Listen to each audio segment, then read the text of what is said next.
Okay, this is experiment number 1, the light bulb. We're going to start by looking at the schematic because ultimately this is what you want to learn how to read. You've got a battery, goes to a switch, goes to a 10K resistor, through the LED, and you see the arrows. It's going to flow in one direction only. These little arrows mean it's giving off light. That's actually a diode symbol, and this is a diode that gives off light, flows around back to the battery. So you've got a circuit. You don't have to have a switch, but in this situation it helps you control the circuit, and that's what we're going to hook up. So you got to find all those different parts now. So here I've laid out the different parts. We've got a battery with a battery strap, which is the 9-volt battery. We've got a switch laid out there right beside the switch on the diagram. We've got a 10K resistor, which is brown, black, orange, gold, and an LED. And then we're going to need some wires to hook this circuit up.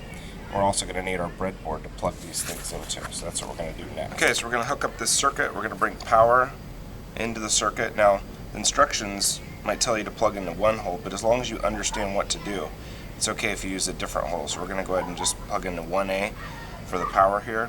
Then it's going to run through the switch. Remember that these rows are hooked together, so the switch needs to jump from, in this situation that I'm using, row 1 to whatever it naturally would flow into. So I'm going to go 1, 2, 3. Plug that in. If you don't have a switch, you can just use 2 wires, which I'll show you in a minute. Then it's going to go through the 10K resistor. So we want to bend these so that it's down like this and you're not bending up the resistor. Remember to come out of row 3 because that's where your switch ended up in. So we're going to come out of row 3 and jump to whatever would naturally work here, which it looks like 15 for me. Then we're going to go through the LED. There's a short wire on the LED, a long wire on the LED. The short wire needs to be pointed towards the black. So we came in with red, and this long wire will be closest to the red wire.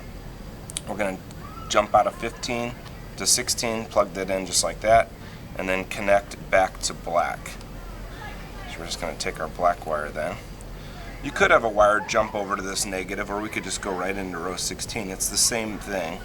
And there's our circuit. And when we hit the button here, it should turn the light on. Okay, so if we trace that out, power comes in on the red wire, flows across row 1, goes through the switch when the switch is closed to row 3, runs down row 3 to the resistor, goes through the resistor, which is like rocks in the pipe, reducing the current, goes through the LED, and back to the black wire, and that's what turns this on. Now I said if you don't have a switch, you could make a little switch, which would work too. You could pull this switch out, and we could just plug in 2 wires from row 1 to row 3, and now it's off. And when I connect these 2 wires together, the light should turn on. And you can see that I've completed the loop, and the light is actually, now you can see the light. Now the light is actually turning on there.